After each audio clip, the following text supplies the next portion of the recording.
বাবা, সবকিছু শুনেছেন তো? হ্যাঁ বৌমা, কানাই আমাকে সবকিছু বলে গেল। এখন বলেন আমি কি করব?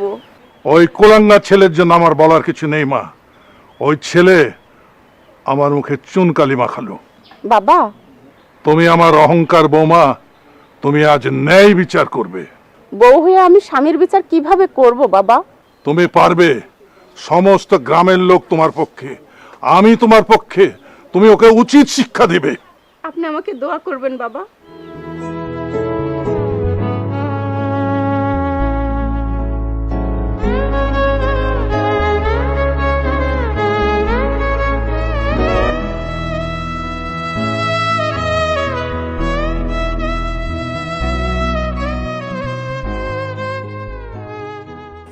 আমার প্রিয় অভিভাবক ও এলাকাবাসী, আজকে আমার উপরে যে বিচারের দায়িত্ব দিয়েছেন সেটা আজ আমার করা উচিত হবে না, কারণ এই বিচারের সাথে আমার স্বার্থ জড়িয়ে আছে।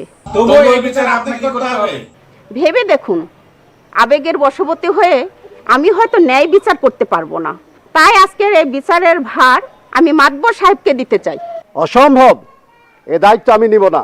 ন্যায় বিচারের জন্য এলাকাবাসীর কাছে আপনি জনপ্রিয়, তাই আজকে ন্যায় বিচার করে প্রমাণ করে দিবেন যে আপনি সত্যিই ন্যায় বিচারক।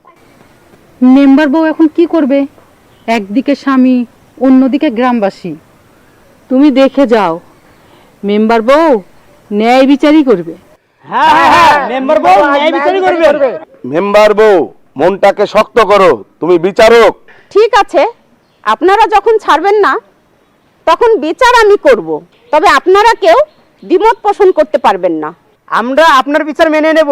লতা খাতুন, তুমি বলো, তোমার বিরুদ্ধে যে অভিযোগ তা কি সত্যি?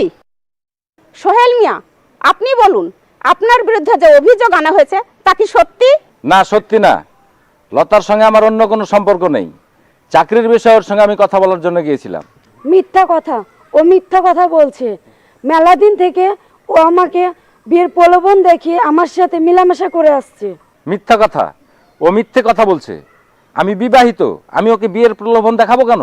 আমরা হাতে নাতে ধরেছি, ওরা এক ঘরে দুজনে ছিল। মেম্বার বউ, বিচার করুন, ন্যায় বিচার, যেন এরকম অপরাধ আর কেউ করতে সাহস না পায়। সোহেল মিয়া, আপনি যে অপরাধ করেছেন তা প্রমাণিত, তাই আমার বিচার, লতার সাথে আপনার বিয়ে দেওয়া হবে। কানাই কাকা, কাজী সাহেবকে ডাকুন।